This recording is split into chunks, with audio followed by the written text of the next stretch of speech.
Measuring spiritual growth feels like a funny thing to do, but wanting to know if you're on the right path makes so much sense.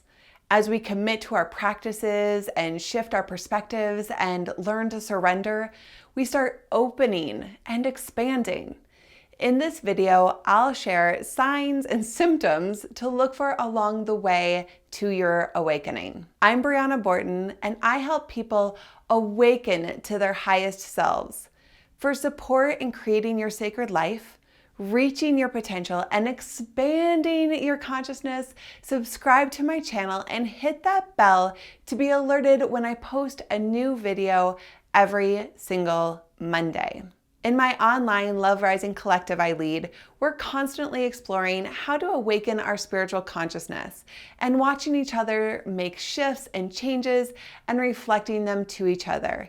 It's truly amazing to watch people waking up. As I've witnessed so many people on this path of awakening, it's become clear that there are some very common signs that this is exactly what's happening.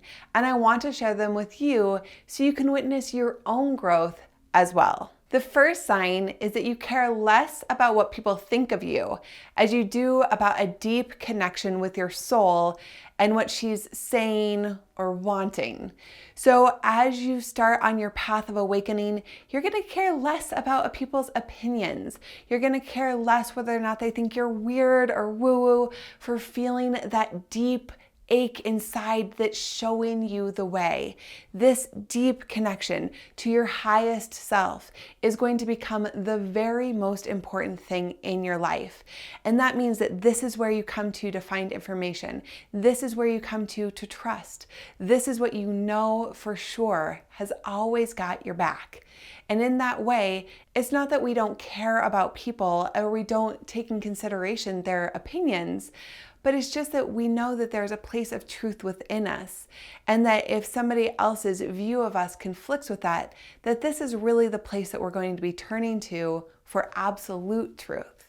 The second sign is that you desire to be free from grudges, judgments, and resentment, and you find yourself doing the work to release them in earnest. So this means letting go of our grudges with ourselves, our judgment of ourselves, our resentment to ourselves, and to all others. When we really want to be free, when we desire freedom more than we desire to be right about all the reasons that everyone else is wrong, or all the ways we've been wronged, or all the ways we've done wrong, when we choose freedom over that, we really start to do the work to release ourselves from those bindings that keep us constricted. And this is a really clear sign that we are on the path. The third sign is that you tend to your inner landscape with grace and compassion. So we all have these inner workings, these sensations, these thoughts, these beliefs, these ways of being, these movements of energy. And the more that we can tend to this inner landscape of ours with love, with simplicity, with gentleness, the more we're able to move through things, uproot things, and move toward our highest calling. And so starting to tend to our inner landscape with love and generosity is a sign that we're waking up. The fourth sign is that your relationships in your life start looking like opportunities for growth, even when they push your buttons.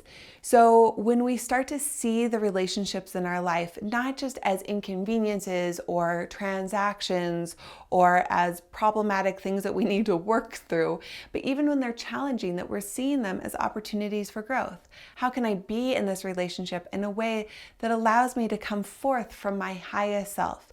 How can I be in this relationship in a way that reflects your light as well?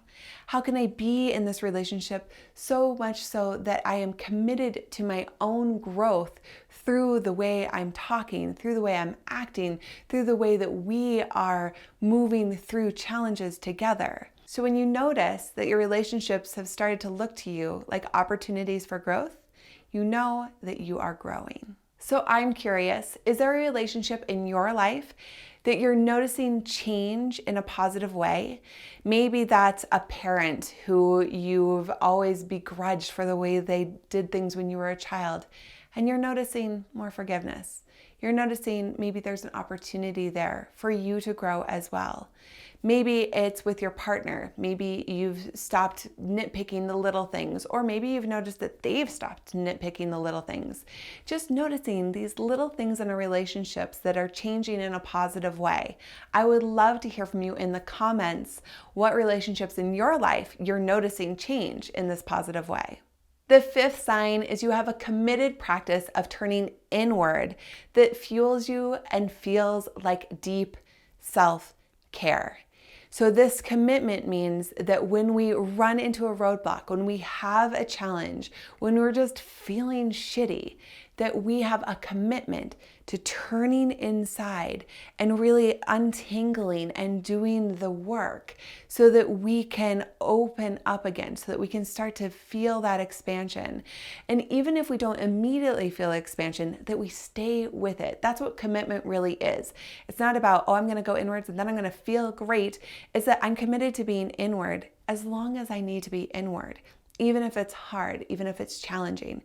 And I will keep turning in because I know that this is the path of my healing. And number 6 is that we are honest with ourselves and with others. We have a commitment to the truth and to speaking it. Now, this doesn't mean that we say everything that crosses our mind. This doesn't mean that if we dislike what somebody's wearing or that we don't approve of something somebody's doing, that we vocalize it without being asked our opinion. This is called verbally vomiting, which we do not need to do. So we can be honest and kind. Learning to really be deeply honest with ourselves too can really help support our boundaries around what we are a yes to and what we are a no to in life. This is another form of honesty.